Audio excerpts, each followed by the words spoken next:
where we're going to ride. And this big bus going to Malaysia. So, may malaking trunk dyan sa ilalim. Short distance. Oh, short, not around. Please calm down. Excuse me. Excuse me, sit properly lang. Can see inside.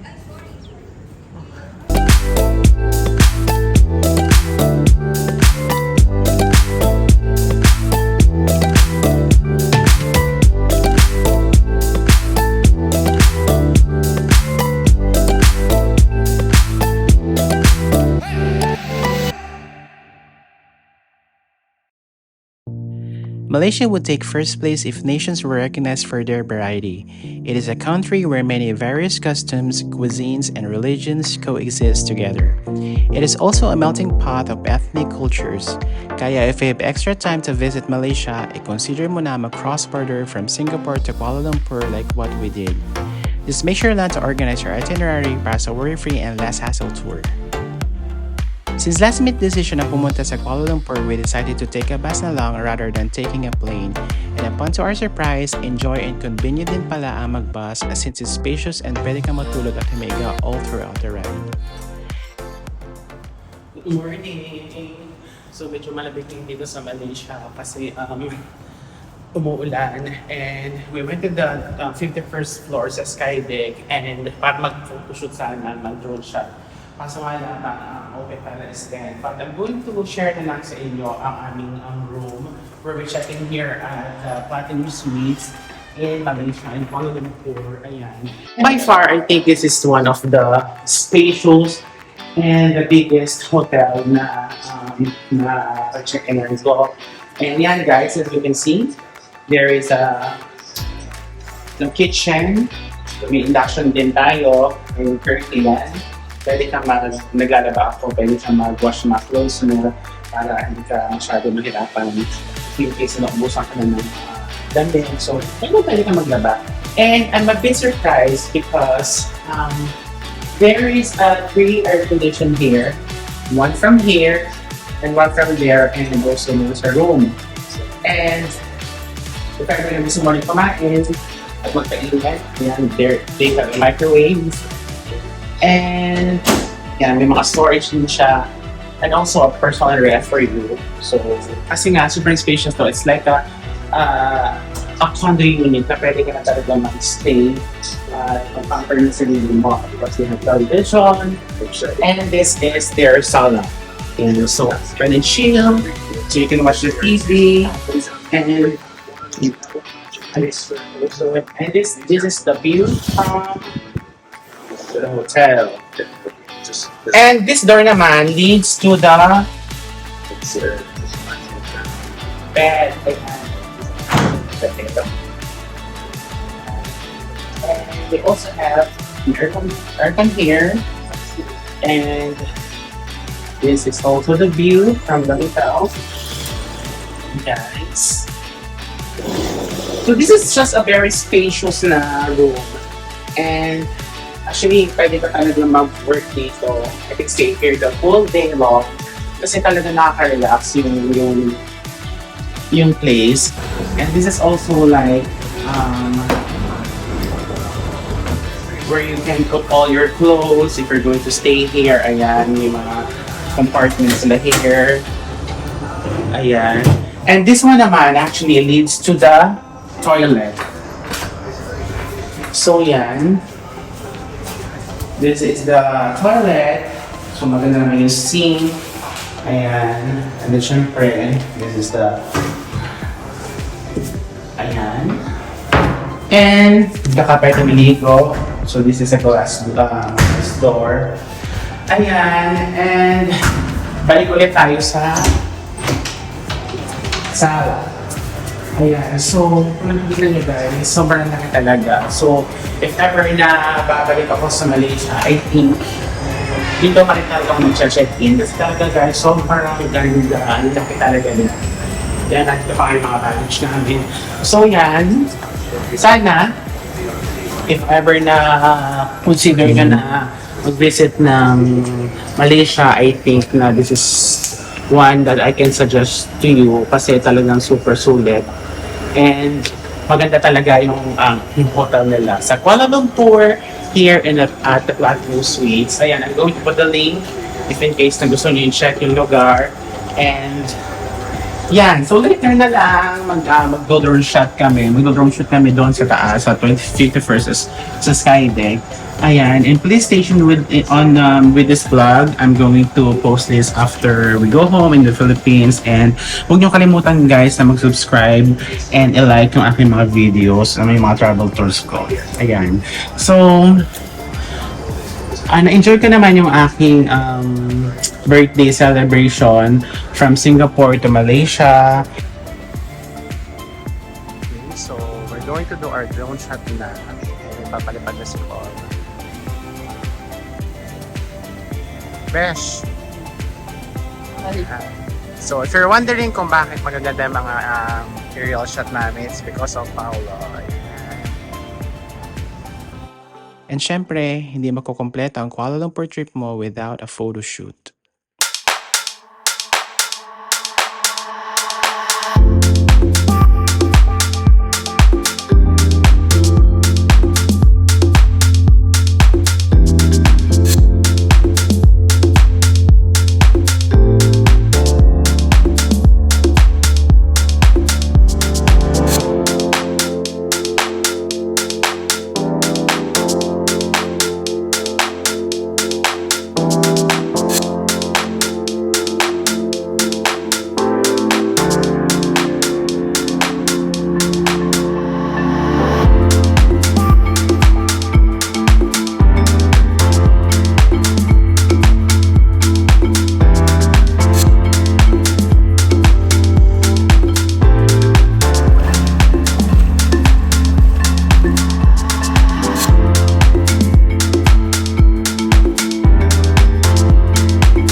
By the way guys, for today's video, we're going to Batu Caves. Ayan, we're about to enter the Batu Caves. Ayan, so huwag na muna tayo masyado sa mga city. Dito muna tayo sa mga unexplored at medyo mga adventurous part na Malaysia. So, ayan. Kung atin pa rin talaga mga right. So, like mga locals. Yeah, we're going to try that later. Ayan, ayan.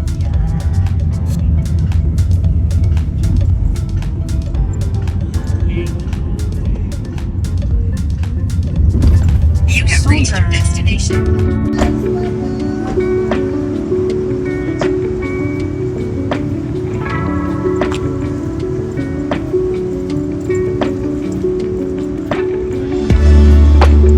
Ang init! Lang. Init. Ang init. Wait lang. It's around 1 p.m. So medyo may init talaga ang punta namin dito sa Batu Caves. Obvious naman. Hindi ka na ba papawisan? Ah, well, After your Singapore, ito naman, gano'n naman kataas. actually at sa katampa ako, naglilintog lahat yung paa ko. Tapos yung ibabaw ng paa ko nagsugat naman. Kasi nga sa kalalakad. And yeah, pakita ko sa inyo guys. So if you, nakikita nyo yan. Yeah. That's around, ilang step? 278. 278 steps paakyat para makarmaris nyo yung Batu Caves.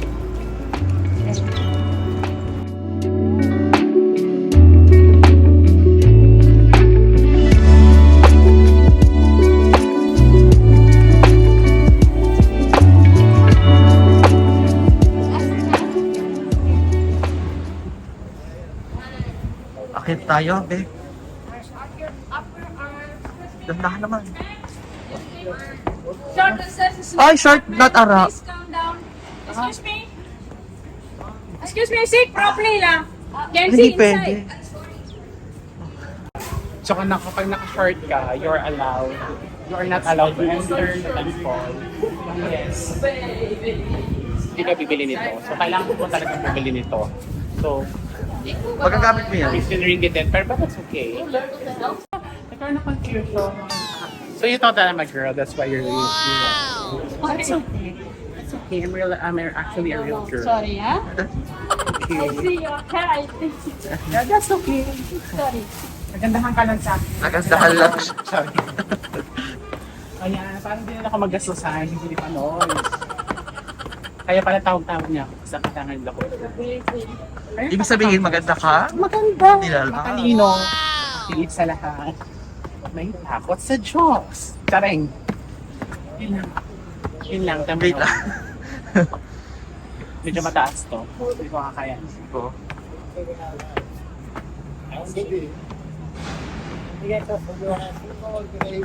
Kailangan daw natin humiling dito. Anong hihilingin ko? Humilingin mo. Mga wishes pag daw nakakyat siya. Pag ina na ako ng jowa kasi ano na so many things. Na jowa na lang. For the meantime. Joke. Tayo na. Wait na nakapagod. Una pa lang to ha. Parang second, ano pa lang to? Chapter pa lang. Lada tayo. Friendship. Friendship. Ay, naku, nagalit. Galit siya. Okay, yun na nga, masyado kang busy mo magpaan. Nasa first half pa lang kami. Pero nakakapagod. So ito yung view. Hihingal ako. And then, we're already approaching the temple, the Batu caves. Medyo nakakapagod lang. Hindi ko na-carry.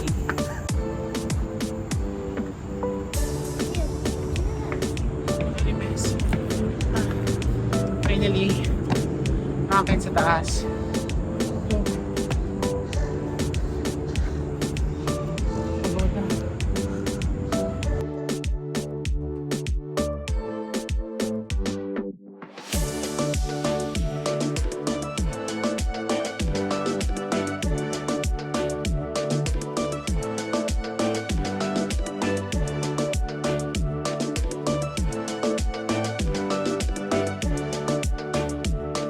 May foul smell.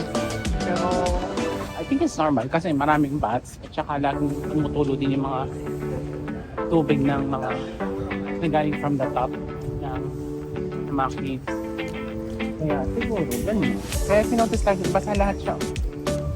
Basa yung floor.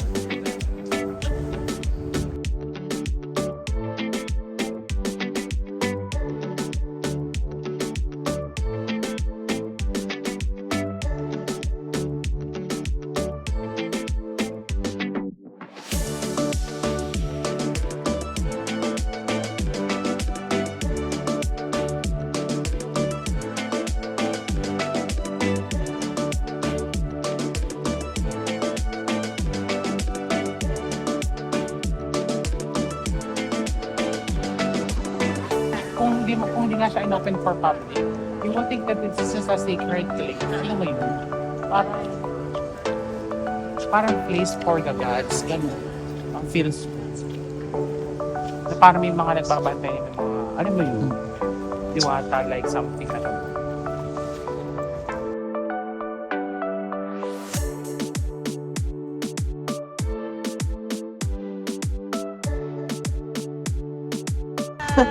Vlogger din. Taga saan po kayo? La Union. Kalayo. Yan, patiin niyo po ulit yung mga ano. Hello, mga ka-Pilipinas. Kumusta? Oh, part-time lang ako dito. Bagong trabaho. Ah, okay. Sige po, dito pa kami. Bye-bye po. 8 a.m. Oh, it's late. Nakita yung mga Pinoy na approach kami.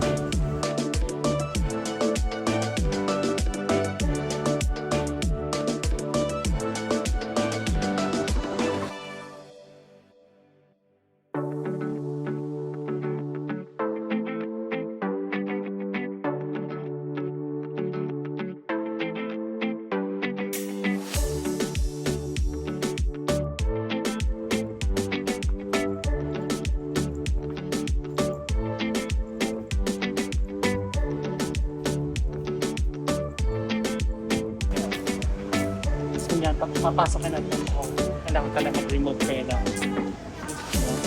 So, ito tayo na first one.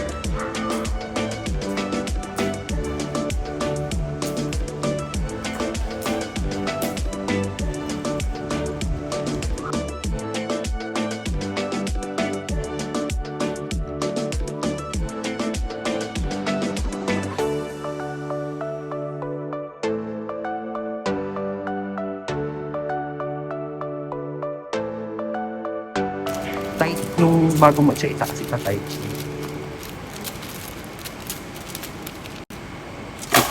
Yun, bukuhan mo yun. Yung number?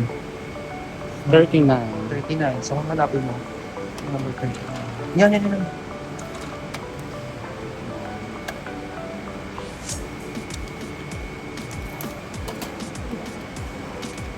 Asahin nyo natin. So it says here, no way to the portals of immortals. Forget your fantasy utopia. Be patient and await the opportunity to come. Act within your ability and resources and be with the aid of patron. You will make a good headway. Guideline ko is financial pursuit, limited progress. Honor and merit need to exert greater efforts.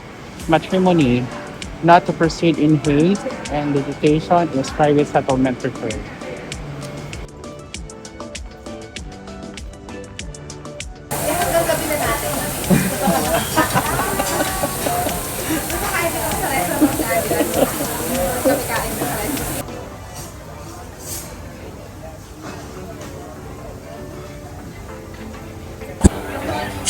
Hey guys, right now we're here at the Mid Valley Mall.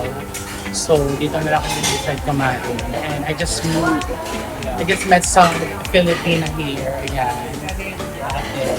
They're all working in here.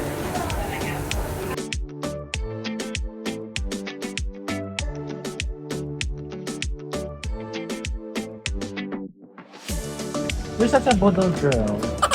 You make bodol me. You make me buy more. Because of your promise. Oh, go get my free lipstick.